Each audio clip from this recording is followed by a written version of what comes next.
Hello दोस्तों, नमस्कार। मैं हूं प्रमोद राव और आप देख रहे हैं बहुजन हाल्ट। दोस्तों, आज की वीडियो में हम लोग जानेंगे भारत के 5 दलित समाज के अरबपतियों के बारे में। दोस्तों, जिस समाज को धन रखने का अधिकार नहीं था, उस समाज के लोग आज अरबपति बने हैं, तो यह बहुत ही गौरव करने का विषय है। यह संभव हो पाया है परम पूज्य बाबा साहब अम्बेडकर के लिखे गए संविधान की वजह से, उनके द्वारा दिए गए अधिकार के बदौलत। समस्त बहुजन महापुरुषों की कुर्बानियों के बदौलत ही आज का बहुजन समाज कुछ अधिकार पा रहा है। नहीं तो अगर बहुजन महापुरुषों ने संघर्ष नहीं किया होता तो इस देश के बहुजन समाज को किसी भी प्रकार का कोई अधिकार नहीं होता।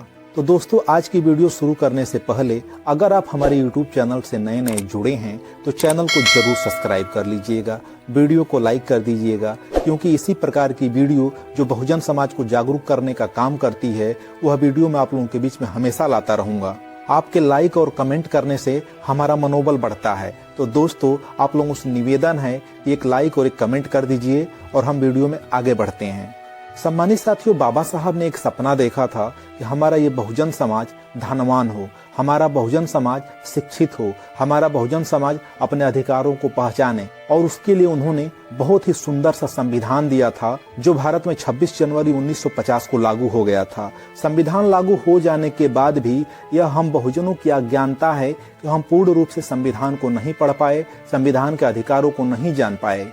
लेकिन फिर भी कुछ ऐसे लोग थे जो संविधान की कीमत को समझे, संविधान में दिए गए अधिकारों को समझे, और उसके माध्यम से उन्होंने अपनी प्रगति किया, साथ ही समाज की भी प्रगति किया। अगर बहुजन समाज का कोई भी व्यक्ति धनवान है तो वह धनतेरस मनाने से धनवान नहीं है, बल्कि बाबा साहब अम्बेडकर के द्वारा लिखे गए संविधान की बदौलत दिए गए अधिकारों से धनवान है। दोस्तों, उन्हीं धनवानों में से जो पहले नंबर के हमारे धनवान हैं वह है भगवान गवई, जिनका जन्म महाराष्ट्र के बुल्डवाना जिले के रोहिड़ी गांव में हुआ था। दोस्तों, इनके पिता बेलदार थे और माता खेती का काम करती थी। आप समझ सकते हैं कि एक मजदूर का बेटा अगर अरबपति बना है तो उन्होंने कितना संघर्ष किया होगा।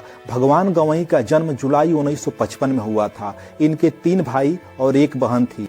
भगवान गवई के पिता इनके बचपन में ही दुनिया से विदा हो गए, जिसकी वजह से इनके माताजी के ऊपर पूरी जिम्मेदारी आ गई और इनकी मां मजदूरी का कार्य करने लगी। मां ने मजदूरी कर करके भगवान गवई जी को पढ़ाया और शिक्षा ग्रहण करने के बाद वह HP कंपनी में जॉब करने लगे। लेकिन जातिवाद तो आप लोगों को पता ही है कि वह कहीं भी इंसान का पीछा नहीं छोड़ता है। उसी तरीके से भगवान गवई जी के साथ हुआ और उनकी कंपनी के जो जातिवादी लोग थे इनके साथ जातिवाद करने लगे थे।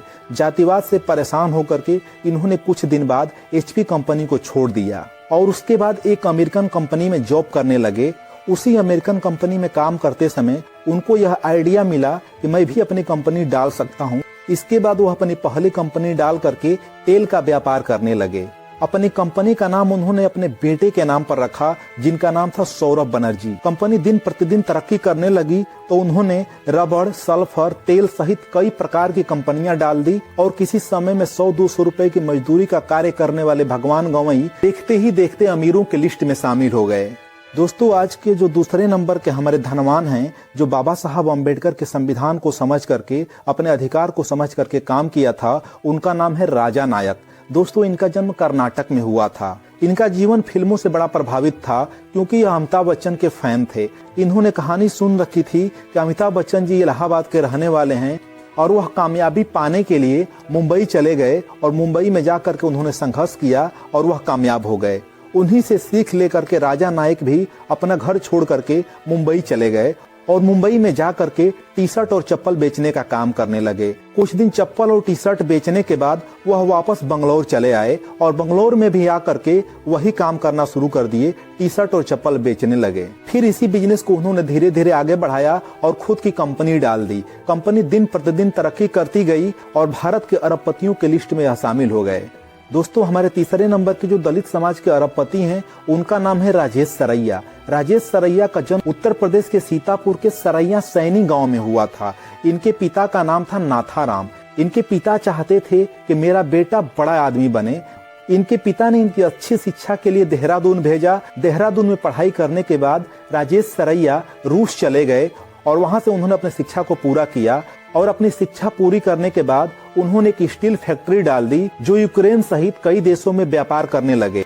देखते ही देखते यह अरबपति बन गए और यह बाबा साहब अम्बेडकर के पक्के अनुयायी हैं, क्योंकि जब भी बाबा साहब अम्बेडकर का कोई कार्यक्रम होता है उसमें अपना वह सहयोग और समर्थन देते हैं। सम्मानित साथियों, बाबा साहब अम्बेडकर ने एक बात कही थी कि मैं किसी भी समाज का विकास तब मानता हूँ जब उस समाज की महिलाएं विकास करती हों। जिस समाज की महिलाएं विकास नहीं करती, मैं ये जानता हूँ कि वह समाज कतई विकास नहीं कर सकता। तो दोस्तों, जिस तरीके से हम लोगों ने 3 अरबपतियों के बारे में जाना, वह तीनों पुरुष थे। जो हमारे चौथे नंबर की अरबपति हैं तो वह एक महिला हैं जिनका नाम है कल्पना सरोज। कल्पना सरोज का जीवन बड़ा ही संघर्षमय रहा है। कल्पना सरोज का जन्म महाराष्ट्र के रोपड़ खेड़ा में हुआ था। इनके पिता हवलदार थे।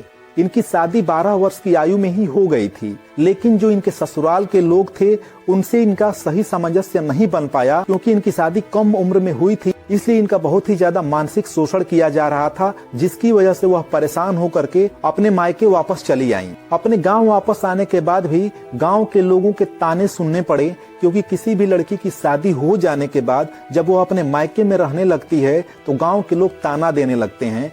तो इन्होंने भी अपने गांव के लोगों के तानों का सामना किया और अपने चाचा के साथ मुंबई चली गईं। मुंबई में जा करके इन्होंने सिलाई का काम करना शुरू किया, लेकिन इनको कपड़ा सिलने नहीं आता था। तो जिस कंपनी में यह सिलाई का कार्य करती थीं, उस कंपनी के मालिक ने कहा कि तुम सिलाई नहीं कर सकती हो, इसलिए तुम धागा छाटने का काम करो। कल्पना सरोज जी ने मजबूरी में धागा छाटने का काम शुरू किया और उसका उन्हें सिर्फ 2 रुपया मिलता था। 2 रुपये में उनको घर चलाना बहुत ही मुश्किल कार्य था। इसके लिए उन्होंने कुछ लोगों से कर्ज लेकर के, लोन लेकर के एक सिलाई कंपनी डाली। आसपास की महिलाओं को इकट्ठा करके उनसे कपड़ा सिलाई का कार्य शुरू करा दी और कुछ लोगों को रोजगार देने के साथ साथ खुद का भी रोजगार खड़ा कर ली। धीरे धीरे अपनी सिलाई के काम से ही उन्होंने 1 लाख रुपया इकट्ठा किया और एक विवादित जमीन को खरीद लिया। उसी विवादित जमीन से इनका भविष्य बदल गया और वह जमीन आगे चल करके 50 लाख रुपए की हो गई। फिर किसी व्यक्ति ने उस जमीन पर कंपनी डालने के लिए इनसे पार्टनरशिप कर लिया, जिसमें इनको अच्छा खासा फायदा हुआ और आगे चल करके एक डूबी हुई कंपनी जो घाटे में चल रही थी, कमानी ट्यूब, और उस कंपनी में वह काम करने लगी। कंपनी बहुत ज्यादा घाटे में थी, काम करना बहुत मुश्किल था।